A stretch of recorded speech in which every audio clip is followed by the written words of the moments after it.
Irmãos, boa noite, graça e paz. Bom, nós vamos iniciar mais um momento de louvor e nesse tempo eu quero convidar você a estar concentrando, juntando seus familiares, a estarem levando seus pensamentos ao Senhor, porque é um momento em que nós entoaremos louvores a Ele, cantaremos hinos em louvores e exaltações ao nome do Senhor.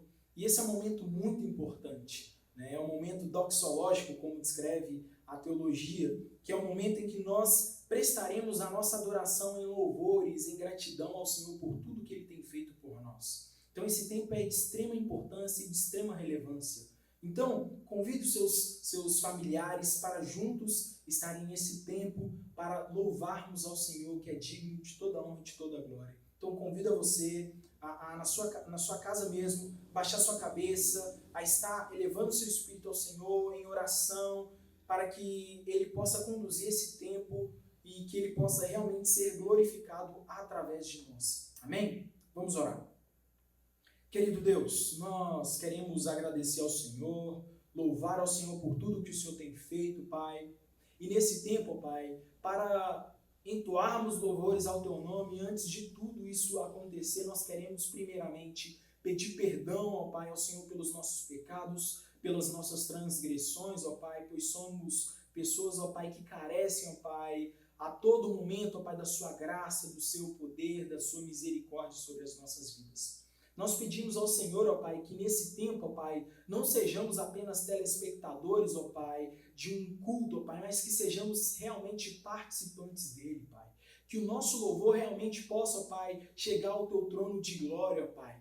Que realmente, ó Pai, nós não venhamos, ó Pai, simplesmente louvá-lo, ó Pai, com os nossos lábios, Deus, mas que o nosso coração possa estar, ó Pai, realmente ligado a Ti, Deus, em nome de Jesus, ó Deus. Que, ó Pai, aquela advertência, ó Pai, que Isaías trouxe àquele povo, ó Pai, possa realmente fazer sentido para as nossas vidas também, Pai. Então, Deus, fala aos nossos corações nesse período e que realmente, ó Pai, possamos, ó Pai, estar louvando ao Senhor com consciência, com a mente, ó Pai, com a nossa razão, ó Pai, entendendo que o Senhor é digno de toda a glória, de toda a honra e de todo louvor. É o que nós oramos e agradecemos por tudo. Amém. Vamos começar com uma música que nós nunca cantamos aqui, mas é bom até para que nós aprendamos e cantemos hinos cristocêntricos, hinos que enaltecem o Senhor, porque eles que realmente falam a respeito do nosso Criador. Amém?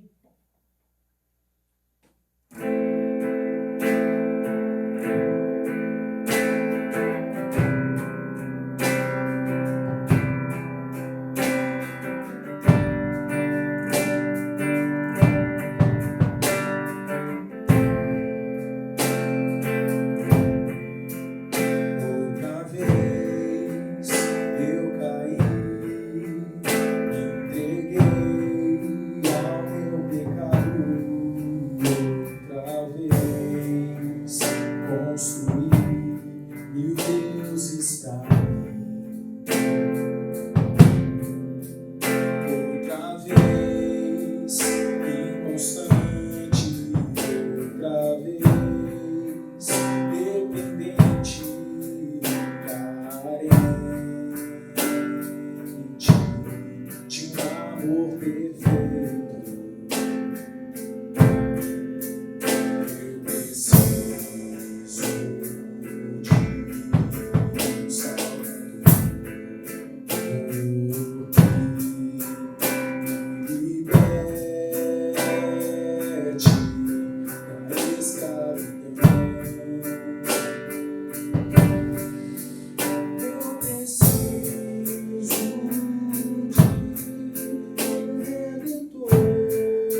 outra vez, inconstante, outra vez, dependente, carente de um amor perfeito. Eu preciso de um Salvador.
Boa noite. Agora, nesse momento, eu queria convidar os irmãos, junto a nós aqui, a homenagear os pastores que nós temos, os pastores que Deus tem colocado para nos guiar nesse momento de pandemia e também no momento que a gente vive até a volta de Cristo.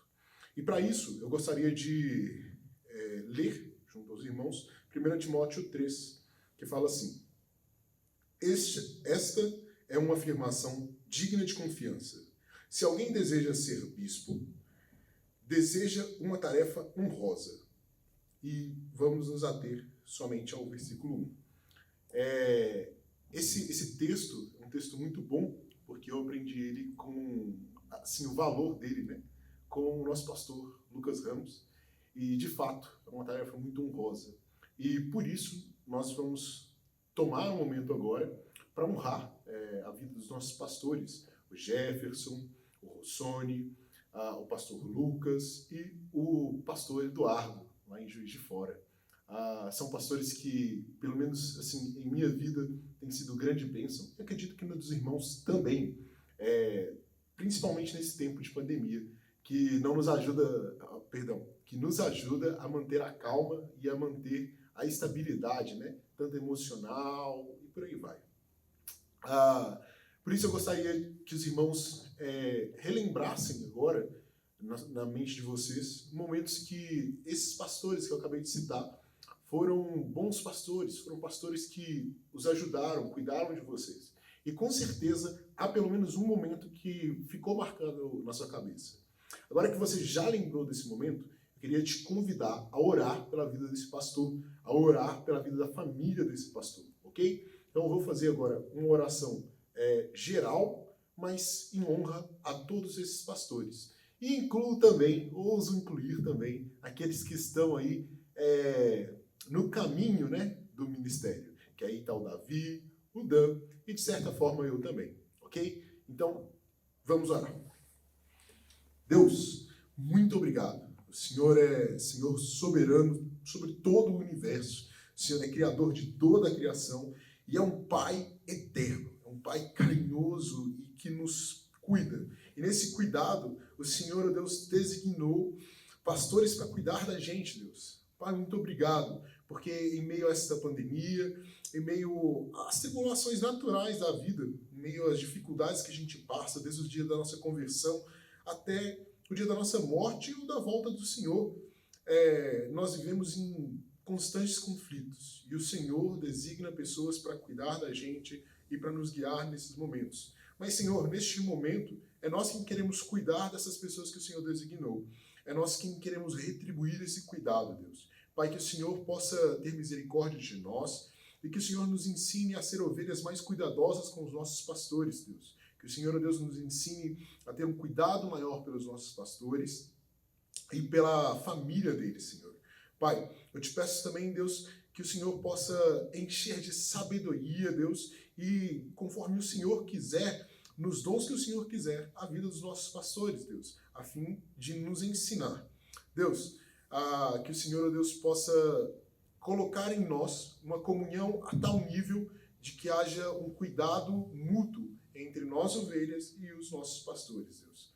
Pai, o Senhor tem sido muito bom para nós, falo em nome de todas as congregações, Deus, e te peço, Deus, que o Senhor venha cuidar, ó Deus, das famílias, especificamente das famílias, Senhor, que suportam, Deus, as dores, as felicidades, as dificuldades do ministério, Deus. Pai, tanto os pais, tanto os cônjuges, os filhos, Deus, que o Senhor, ó Deus, possa guardar, ó Deus, que o Senhor possa sustentar essas famílias, Deus, a fim, Deus, de que, de fato, o ministério não venha a ser pesado à família, mas que o ministério, Deus, daqueles que o Senhor convocou, venha a ser maravilhoso em todos os âmbitos, não apenas para nós, aqui, membros, mas, de fato, para as famílias e para todo o corpo do Senhor, né, Deus?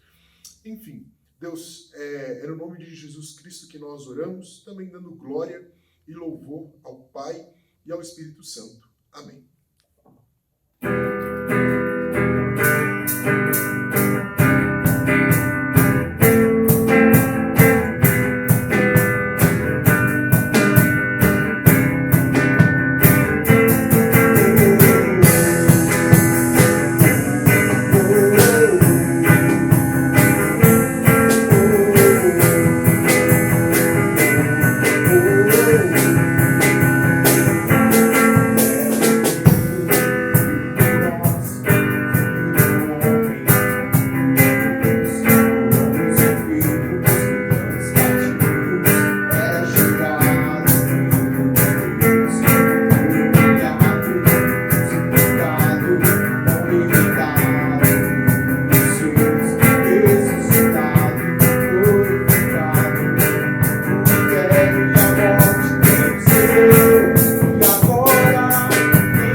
já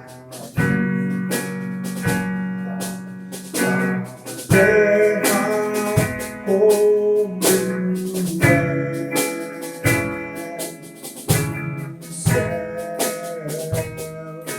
deixa o céu terra como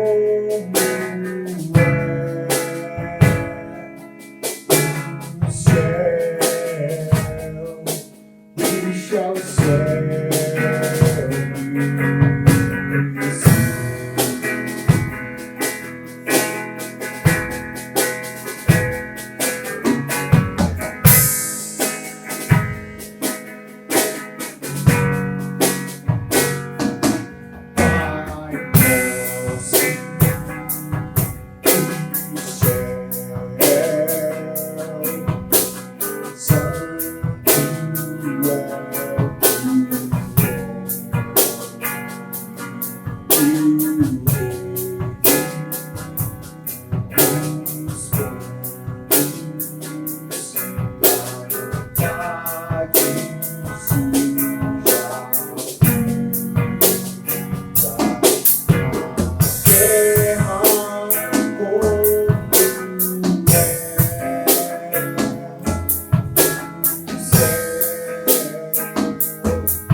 deixa o céu descer, deixa o céu descer, deixa o céu descer, deixa o céu descer.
Boa noite, irmãos. Quero convidar vocês para a reflexão bíblica dessa noite, a abrirem suas Bíblias no livro de Gênesis, no capítulo 4. Nós faremos uma exposição do versículo 1 até o versículo 15. Mas, inicialmente, nós leremos só os primeiros versículos desse capítulo e, de acordo com o que nós formos expondo o texto, nós vamos lendo os outros versículos. Então, Gênesis 4, a partir do verso 1. Olha o que a palavra do Senhor nos diz. Adão teve relações com Eva, sua mulher, e ela engravidou e deu à luz a Caim. Disse ela: com o auxílio do Senhor, tive um filho homem. Voltou a dar à luz, desta vez a Abel, irmão dele. Abel tornou-se pastor de ovelhas e Caim agricultor. Passando algum tempo, Caim trouxe do fruto da terra uma oferta ao Senhor. Abel, por sua vez, trouxe partes gordas das primeiras crias do seu rebanho. O Senhor aceitou com agrado Abel e sua oferta, mas não aceitou Caim e sua oferta. Por isso, Caim se enfureceu e o seu rosto se transtornou. Vamos orar ao Senhor agradecendo por sua palavra e pedindo para que Ele abençoe esse tempo de reflexão, que seja um tempo de crescimento espiritual para nós e de edificação. Pai, muito obrigado pela sua palavra, que foi lida e será exposta aqui. Deus, que o Senhor nos ensine nessa noite, que o Senhor nos eduque nessa noite por meio da sua palavra. Que o Senhor nos ensine sobre o nosso relacionamento com o Senhor. E que a gente saia daqui, Deus, edificados pela palavra do Senhor. É a oração que fazemos, em nome de Jesus. Amém. Irmãos, Gênesis, de 1 até o capítulo 11, nós temos, o início, aquilo que marca o início da criação, e os nossos primeiros passos aqui na nossa caminhada na Terra. Mas é interessante observar como que esses capítulos, eles enfatizam muito a relação de Deus com a humanidade. Então você vai ver, se você voltar um pouquinho antes do capítulo 4 de Gênesis, você vai ver como era a relação com Deus, com a humanidade pré-queda. Depois, nós temos, no relato da queda, no capítulo 3, a relação de Deus com a humanidade no momento da queda. O que a queda gerou? E agora aqui, nós temos a relação de Deus com a humanidade nesse período pós-queda, que é esse texto que nós lemos. Esse texto aqui conta a história de Caim. E, de alguma forma, a história de Caim tem um pouco a ver com a nossa história e tem a nos ensinar nessa noite. Então a gente vai refletir sobre relacionamento com Deus. O que a história de Caim nos ensina sobre a relação com Deus ou sobre os relacionamentos com Deus agora que nós estamos debaixo da queda, agora que nós estamos debaixo do pecado. O que esse texto pode nos ensinar? Nós falamos muito sobre relacionamento com Deus, muito. Talvez é uma temática, se você for fazer uma análise do evangelicalismo brasileiro, é uma análise central. Quando a gente vai falar de espiritualidade, geralmente nós falamos de intimidade com Deus, relacionamento com Deus. Mas às vezes pouco se existe sobre orientação bíblica sobre isso, sobre a visão que nós devemos ter de Deus, sobre como Deus se relaciona com a gente. E hoje nós vamos tentar extrair dessa história alguns princípios para nós. Vocês conhecem bem essa história. Caim e Abel são filhos de Adão e Eva. Não necessariamente, gente, os primeiros filhos. Isso aqui é importante a gente delimitar. Por que não necessariamente os primeiros filhos? Porque a Bíblia não fala que são os primeiros filhos. Então, por aqui atrás, pode ter tido outras gerações. A gente não sabe mais ou menos qual é a distância. Quantos filhos tiveram aqui entre esses dois. Entretanto, eles são filhos de Adão e Eva e eles vão prestar um culto ao Senhor. Aqui também a gente tem o primeiro relato de um assassinato. E eles vão ali oferecer um sacrifício a Deus. Caim pega do fruto da terra e leva até o Senhor. E o Senhor rejeita aquele sacrifício. Abel pega as primeiras partes, ou seja, o primogênito das suas ovelhas e sacrifica esse primogênito e tem ali o seu sacrifício aceito. Geralmente a pergunta que se faz aqui diante desse primeiro relato do texto é: por que Deus aceita a oferta de Abel e rejeita a oferta de Caim? Talvez o texto que melhor lança luz a isso é Hebreus capítulo 4. Eu gostaria de ler com você esse texto do Novo Testamento que nos ajuda a lançar luz nesse texto. Olha só o que diz. Pela fé, Abel ofereceu a Deus um sacrifício superior ao de Caim. Pela fé, foi reconhecido como justo quando Deus aprovou suas ofertas. Embora esteja morto, por meio da fé, ainda fala. Qual foi o marco diferencial de Caim e de Abel?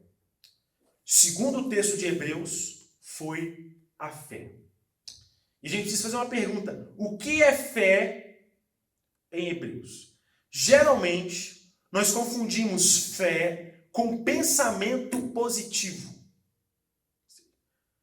Fé é eu acreditar muito que aquele negócio vai dar certo. Isso é pensamento positivo. Fé não tem a ver com isso. Fé é outra coisa. Pensamento positivo, qualquer pessoa tem. Fé genuína, só aqueles que foram regenerados pelo Espírito Santo têm. E se você considera a fé um pensamento positivo, você vai ver que todo mundo tem fé. Ou fé como meramente acreditar em algo, todo mundo tem fé. Se for parte desse conceito. Agora a pergunta que você tem que fazer é: o que é a fé verdadeira? O que é a fé bíblica? O que é a fé que diferencia o sacrifício de Caim, né, a oferta de Caim, que até acredita em Deus, ele acredita em algo, né, à toa que ele leva essa oferta, da oferta de Abel? Duas pessoas, dois personagens que acreditam em Deus. Olha só como esse texto é importante para nós.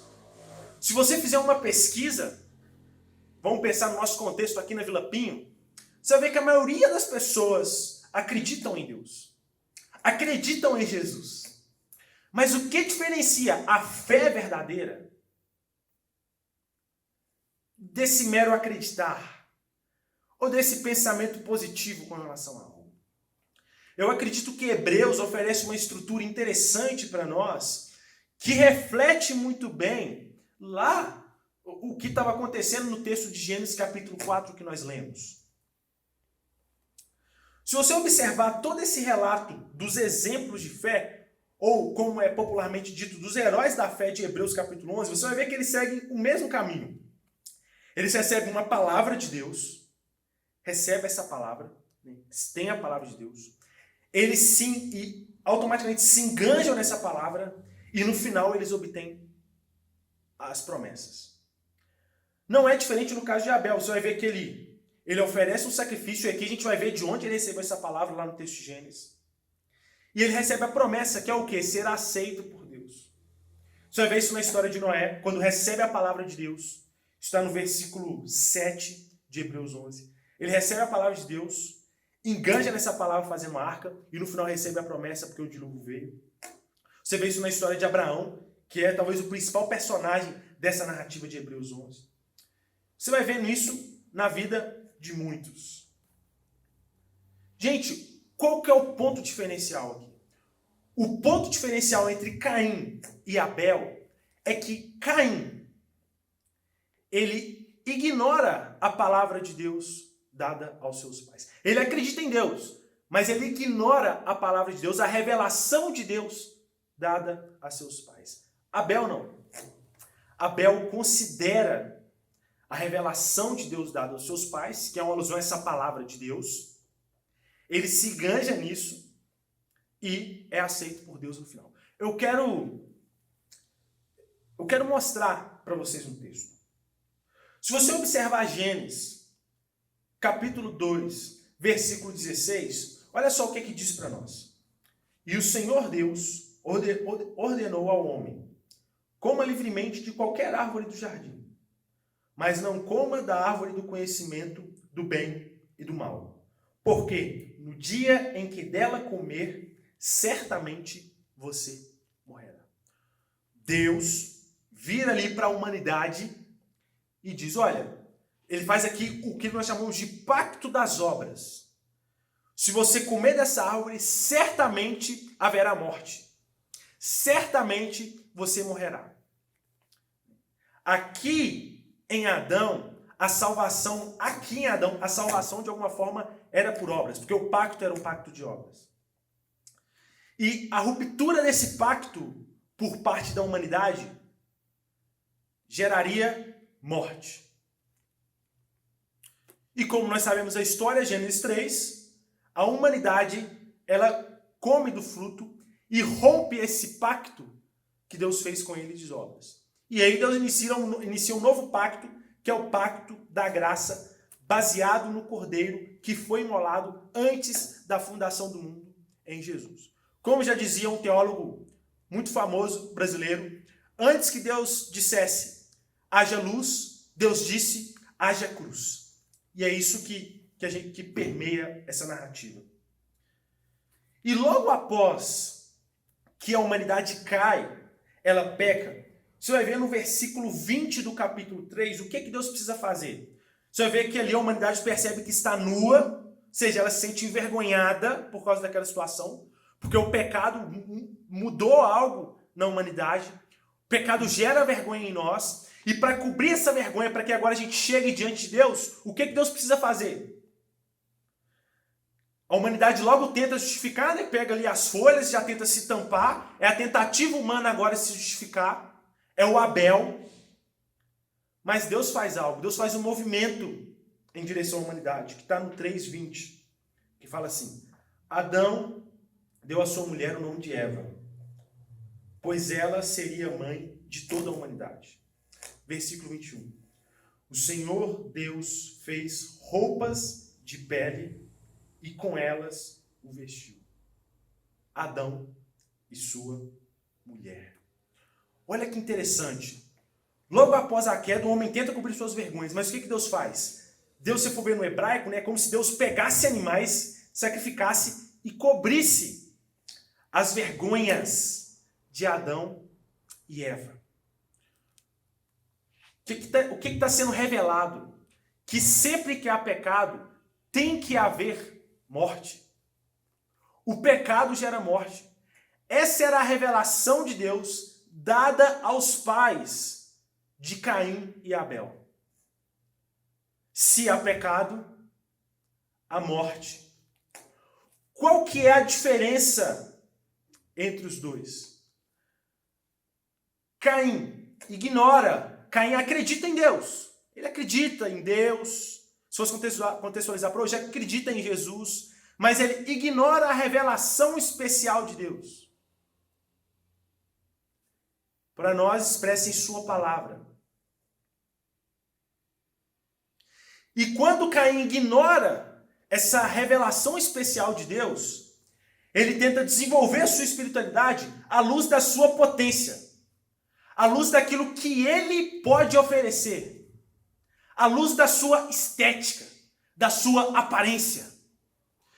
Trabalha, planta os frutos, todo um esforço e entrega ao Senhor. Senhor, este é o meu melhor.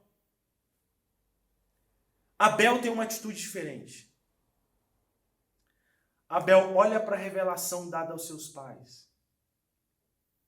Ignora os seus esforços.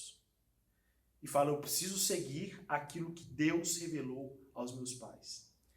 Traz o cordeiro e imola o cordeiro. Derrama sangue, porque o pecado gera morte. Ele recebe a revelação de seus pais. Engaja-se naquilo. Interage com aquilo, vive aquilo. E recebe a aceitação de Deus. É o caminho da fé. Esse é o ponto diferencial entre Caim e Abel. Um confia em si. Um apenas acredita em um Deus. O outro não só acredita, mas ele considera e vive a revelação de Deus. Como isso é forte, se você for ver, irmãos, jogando muito para baixo, eu estou aqui adotando a figura dos teólogos mais conservadores, tá bom?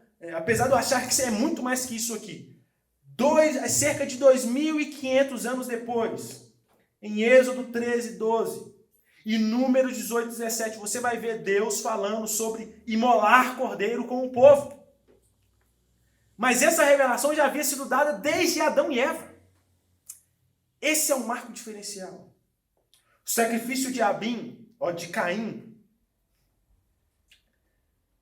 isso pode virar meme, representa a potência, as obras humanas, o trabalho humano, a estética humana. O sacrifício de Abel representa a impotência humana, a fé, o descanso e o sangue derramado.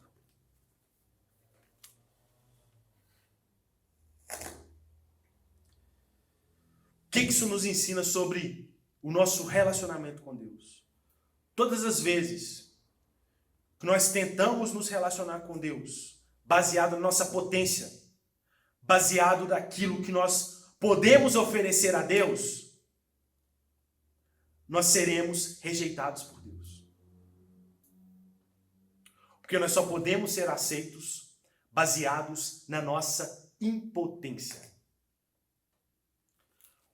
Não sei se você sabia, mas o nome Abel, a etimologia hebraica da palavra, significa neblina, fumaça. Ou seja, a ideia é de algo, né? E a ideia é exatamente essa, é de algo que dissipa, que some, que vai ao nada. É exatamente isso que tem que nortear nossa relação com Deus. Eu vou ao nada, para que o cordeiro imolado sobressaia e vá à frente de mim. Eu desapareço para que o cordeiro apareça. Nós sabemos que esse cordeiro é Jesus.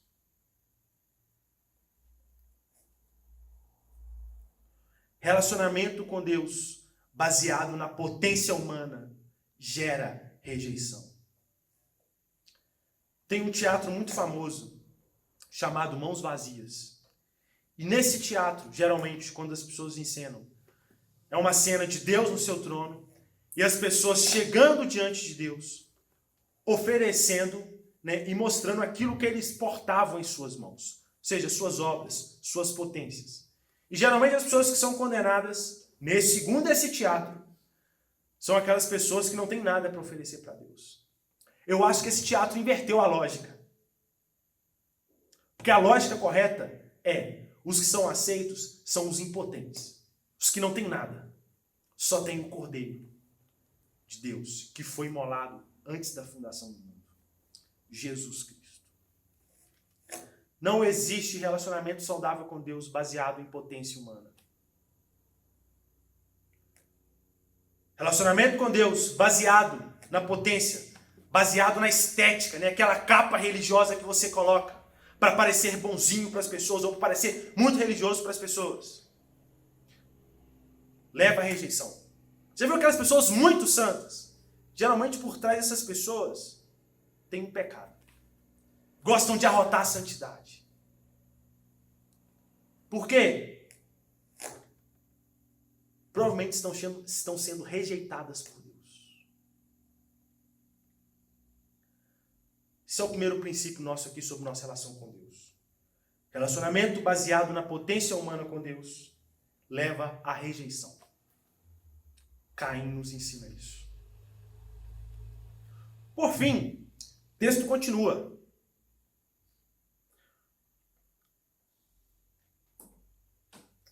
Vamos ler a partir do versículo 5. Mas não aceitou Caim e sua oferta. Deus não aceita, né, a Caim e a sua oferta. Por isso, Caim enfureceu-se e seu rosto se transtornou. Ou seja, quando ele percebe que depois de todo o seu esforço, toda a sua demonstração de potência, ele não tem o seu culto, o seu sacrifício aceito, ele fica com um semblante deprimido. E a ideia aqui do hebraico é essa mesmo, de um semblante deprimido. Ele se enfurece e isso gera nele um semblante deprimido. Ele fica com aquela perspectiva de tristeza. E aí inicia-se um diálogo dele com Deus. Versículo 6. O Senhor disse a Caim: por que você está furioso? Por que se transtornou o seu rosto? Se você fizer o bem, não será aceito? Mas se não fizer, saiba que o pecado ameaça a porta, e ele deseja conquistá-lo, mas você deve dominá-lo. Aqui tem um ponto interessante que eu acho que vale destacar nesse texto, que é quando ele fala, saiba que o pecado ameaça a porta. Essa expressão hebraica, como eu expliquei para os irmãos, o Antigo Testamento foi escrito, na sua maioria em hebraico.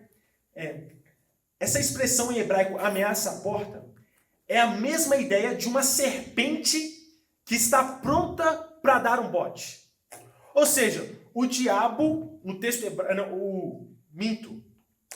o pecado, no texto hebraico, é essa serpente que está pronta para dar o bote. É interessante o autor aqui usar essa linguagem, logo depois do caso da queda, onde você tem uma serpente ali, que instiga a humanidade ao pecado. Ele está colocando essa correlação entre as duas coisas. O pecado está ali, como uma serpente pronta para dar o bote na gente. E ele diz, basta você dominá-lo. Só que você sabe o decorrer da história. Geralmente, irmãos, eu falo, é impossível santificação. Impossível santificação. Se você desenvolve a sua espiritualidade baseada na potência humana. Só na impotência encontra-se santificação. E como dominar o pecado baseado na sua própria potência? Você não consegue. Porque nós somos essencialmente agora, não essencialmente, nós fomos corrompidos pelo pecado. E o que acontece no decorrer da história? Mesmo com o aviso de Deus, no versículo 8, olha só o que diz. Disse, porém, Caim a seu irmão Abel. Vamos para o campo. Quando estava lá, Caim atacou seu irmão Abel e o matou. É a consequência. Potência humana. Leva a pecado. Fato. Impossível santificação. Com todos os avisos que Deus dá. Espiritualidade baseada na potência humana não leva à santificação. Deus pode aparecer diretamente para o sujeito e falar com ele. Não vai resolver o seu problema. E aí Deus faz uma pergunta para Caim. Então, versículo 9. Então o Senhor perguntou a Caim, onde está seu irmão Abel? Respondeu ele, não sei. Sou eu o responsável por meu irmão? Gente, essas palavras de Caim, elas apresentam um contraste no texto bíblico absurdo. Eu já disse para os irmãos aqui sobre o padrão que Deus tem para uma sociedade. O padrão expresso no relato da criação. A primeira parte, onde Deus relata como era a sua relação, onde o autor relata como era a relação da humanidade com Deus. Que é Gênesis 1, versículo 23. Disse então o homem, esta sim é osso dos meus ossos e carne da minha carne. Ou seja, antes, quando não tinha havido essa ruptura do pacto, essa ruptura da relação com Deus, o próximo era uma extensão de mim. Osso dos meus ossos, carne da minha carne. Esse era o padrão de Deus para uma sociedade. Agora, olha só a diferença da expressão, da fala de Caim. Deus pergunta, onde está o seu irmão? Olha como perdeu a conexão de um com o outro. Agora por um acaso eu sou babá dele? Por um acaso eu sou responsável por ele? Já se tornou algo externo, algo distante. Deus nos faz essa pergunta todos os dias. Lucas, onde está o seu irmão? E eu te faço essa pergunta. Onde está o seu irmão?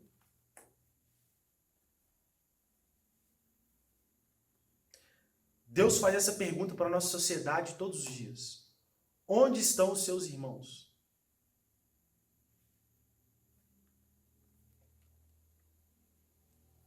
Você saberia me responder essa pergunta? Onde está o seu vizinho? Onde estão os seus parentes? Onde estão os seus amigos? Onde estão os seus companheiros de trabalho? Será que você está dando aquela clássica resposta de Caim, do caminho de Caim? Eu sou babá deles. Eu não tenho nada a ver com eles. Eu não tenho nada a ver com os problemas e com as crises deles. Preciso resolver os meus problemas, as minhas crises, os meus dilemas, e o deles eles se resolvam para lá. Deus está nos perguntando. Isso fala sobre nossa relação com Deus. E esse é o segundo princípio. Que na nossa relação com Deus, Deus nos pergunta todos os dias: onde está o seu próximo? Onde está o seu irmão?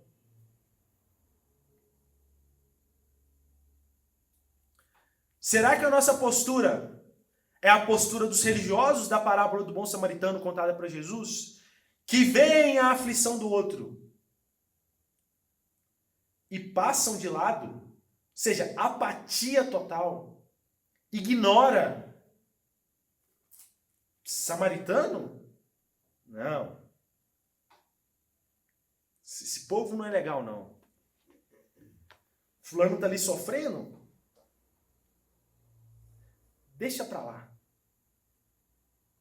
Ou será que a nossa atitude é do samaritano? O exemplo, né, que para aquela região que Jesus falava era um exemplo controverso. Que viu a situação, teve compaixão da situação, tratou as feridas, colocou no jumentinho, levou para a hospedaria, pagou as dívidas dele e falou que se tivesse mais pagaria. Olha só a diferença. Se Deus fizesse a pergunta para aqueles dois religiosos, a figura do levita e do sacerdote, que passaram por aquela situação: onde está o seu irmão? Eles não saberiam responder. Ou melhor, eles dariam a resposta de Caim. Agora, se Deus fizesse essa pergunta, talvez para o samaritano, ele saberia falar: onde está o seu irmão? Nosso relacionamento com Deus passa pelo relacionamento com o outro. E Deus nos faz essa pergunta todos os dias. E você deveria se fazer essa pergunta na sua consciência todos os dias. Ela tem que ecoar no mais profundo da sua alma. Onde está o meu próximo? Onde está o meu irmão? Deus está me perguntando isso. Por fim, o texto continua. Versículo 10. E aqui, o último princípio sobre o relacionamento com Deus. Disse o Senhor: o que foi que você fez? Escute, da terra o sangue do seu irmão está chamando. Agora amaldiçoado é você pela terra, que abriu a boca para receber da sua mão o sangue do seu irmão. Quando você cultivar a terra, esta não dará mais da sua força. Você será um fugitivo errante pelo mundo. Disse Caim ao Senhor: meu castigo é maior do que posso suportar. Hoje me expulsas dessa terra e terei que me esconder da tua face. Serei um fugitivo errante pelo mundo. E qualquer que me encontrar me matará. Basicamente, o que Deus fala com Caim? Ele fala: olha, agora tudo que você fizer vai dar errado. Você vai plantar, não vai sair nada. E imagina só se ele chega num determinado povo, e aqui é interessante, porque o texto dá a entender que já existiam outros povos. Se ele chegar numa determinada terra, num determinado povo, o que ia acontecer? O povo não ia querer ir lá, porque ia amaldiçoar aquela terra. E aí ele fala assim: então eles vão me matar. Ou seja, esse fardo é pesado para mim. Eu vou morrer. Mas aí Deus diz algo mais. Versículo 15. Mas o Senhor lhe respondeu: não será assim. Se alguém matar Caim, sofrerá 7 vezes a vingança. E o Senhor colocou em Caim um sinal, para que ninguém que viesse a encontrá-lo o matasse. Então Caim afastou-se da presença do Senhor e foi viver na terra de Nod, a leste do Éden. Ou seja, o que Deus faz? Deus dá uma demonstração de graça. Fala, então pode ficar tranquilo. Se alguém te matar, essa pessoa vai ser amaldiçoada. Eu vou colocar uma marca em você. A gente chama isso de a marca de Caim. Que a gente não sabe o que é. Para que ninguém fizesse um mal a Caim, né? Porque senão essa pessoa seria amaldiçoada. Mas o que eu acho interessante? Mesmo sobre o juízo que Deus está dando a Caim, você vê a graça de Deus na vida de Caim, dando essa marca a ele. E não só isso, gente, eu não sei se vocês observaram no texto, mas existem 4 movimentos de Deus para Caim. 4 movimentos de Deus. Olha só, após Caim fazer um movimento até Deus, ignorando a revelação e ser rejeitado, Deus faz um movimento até Caim. Ó, no versículo 6, você vai ver o primeiro. O Senhor disse a Caim, depois que tudo aconteceu: por que você está furioso? Por que se transtornou o seu rosto? Primeiro movimento de Deus. Segundo, depois que Caim mata Abel, versículo 9, só Deus que vai até. Então o Senhor perguntou a Caim: onde está seu irmão Abel? Segundo movimento.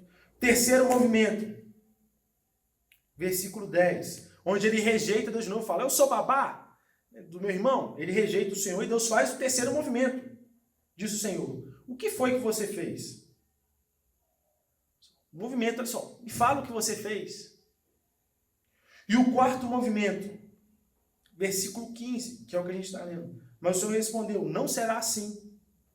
Se alguém matar Caim, sofrerá 7 vezes a vingança. Ou seja, mesmo debaixo do juízo, a gente vê a graça de Deus. Eu quero dizer o seguinte: talvez você se identificou muito com Caim. E você está aí pensando: poxa, meu Deus, durante todo esse tempo, Deus não aceita o que eu estou fazendo para ele, porque a minha fé é acreditar, e minha fé é baseada na minha potência, naquilo que eu posso oferecer para Deus. Eu quero dizer algo para você: existe graça para você também. Deus está, em todos os momentos, fazendo um movimento até você. E mesmo debaixo do juízo, Deus nos dá graça. Isso se expressa num aspecto geral também? Sim. Nós sabemos, gente, que de alguma forma toda a humanidade sofre os efeitos do pecado. Se nós voltarmos o relato e vermos o que o pecado gerou na criação, você vai ver que a terra, ela geme, a gente tem situações catastróficas, porque de alguma forma isso é uma consequência, ou seja, é uma expressão de um juízo de Deus. Não que Deus manda diretamente as coisas, mas isso é uma consequência natural dos fatos e da desordem que o pecado gerou na criação. Mas isso não significa que a graça de Deus está ausente. Deus está fazendo movimentos a nós o tempo todo. Deus está se movendo até nós. Olha só, num pequeno trecho, você vê 4 movimentos de Deus até Caim. Então Deus está se movimentando até você. E é interessante você, durante o seu dia a dia, durante a sua caminhada, você observar esses movimentos de Deus até você. Isso é muito importante para a nossa espiritualidade, para que a gente não fique desatento. Mesmo diante de todos esses movimentos, você não vê em nenhum momento Caim dando uma demonstração clara de arrependimento, mesmo com todas as demonstrações de graça de Deus. Por isso, parte do nosso relacionamento com Deus, e aqui é o terceiro princípio, né, é esse movimento de graça de Deus para com a gente. A gente precisa receber, precisa entender, para que a gente possa sempre, né, repensar nossas práticas, nossa conduta com o nosso irmão, e tudo que a gente viu aqui. Por fim, irmãos, que a gente possa não ter a espiritualidade, ou melhor, que a gente não possa se relacionar com Deus como Caim.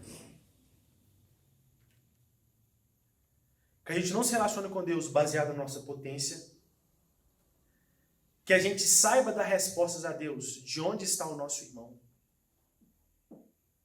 E que nós possamos sempre ver a graça e os movimentos de Deus em direção a nós, na nossa caminhada. Vamos orar ao Senhor. Pai, muito obrigado pela sua palavra, que foi lida, exposta, Deus. Rendemos graças porque em Cristo, Deus, nós encontramos o bem mais precioso que nós temos. E mesmo, Deus, Cristo não estando presente em carne aqui conosco, Deus, o Senhor deixou o Espírito, que é quem nos santifica. Nós reconhecemos nessa noite que nós só encontramos santificação, Deus, porque nós encontramos a impotência, Deus, de nos relacionarmos plenamente com o Senhor. Ó Deus, que o Senhor nos ajude, Deus, a fugir dos estigmas religiosos que tanto minam a igreja do Senhor, da religiosidade morta farisaica, da estética, Deus. Em nome de Jesus, Pai, nos ajude. Que a gente tenha um relacionamento saudável com o Senhor. Que a gente não trilhe o caminho de Caim. É a oração que fazemos em nome de Jesus. Amém. Irmãos, segue os avisos da nossa semana. Vamos manter nossa programação normal. Na quarta-feira, às 20 horas, via Zoom. Nós teremos o nosso estudo bíblico, né? Nós estamos estudando ali todos os profetas menores. Então, quero convidar você, se você tem um desejo de entender sobre os profetas, aprender a conectar a mensagem dos profetas com a nossa vida hoje. Então, quero te convidar a estar com a gente quarta-feira e também no domingo pela manhã, às 9 horas da manhã, nossa escola bíblica.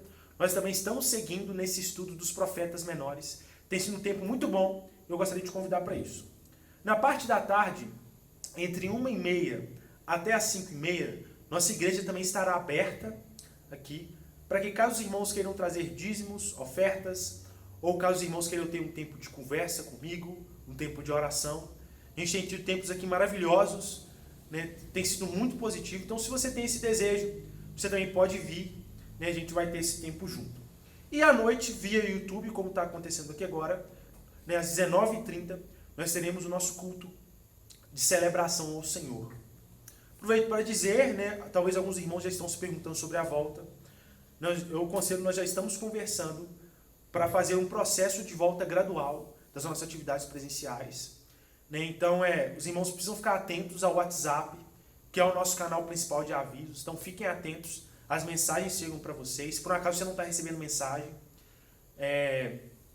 não deixe me falar, para que talvez você está fora ali da minha lista de transmissão.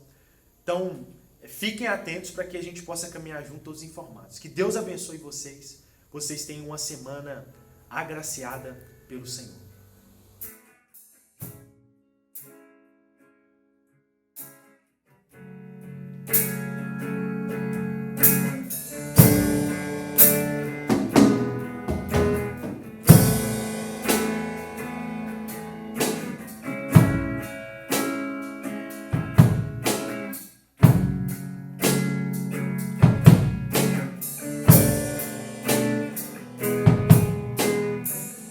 Quando Deus enviar alguém aqui irá, ou ouvirá sua voz. Quando Ele chamar, será que essas são as mãos que Ele vai usar? Meus olhos viram quando por aqui Ele passou. Será que o meu coração ardeu quando Ele falou? Reconhecendo que o Mestre se aproximou.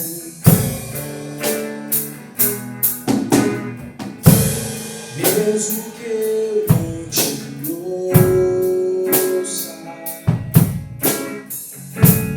pois o mundo faz de tudo pra te calar.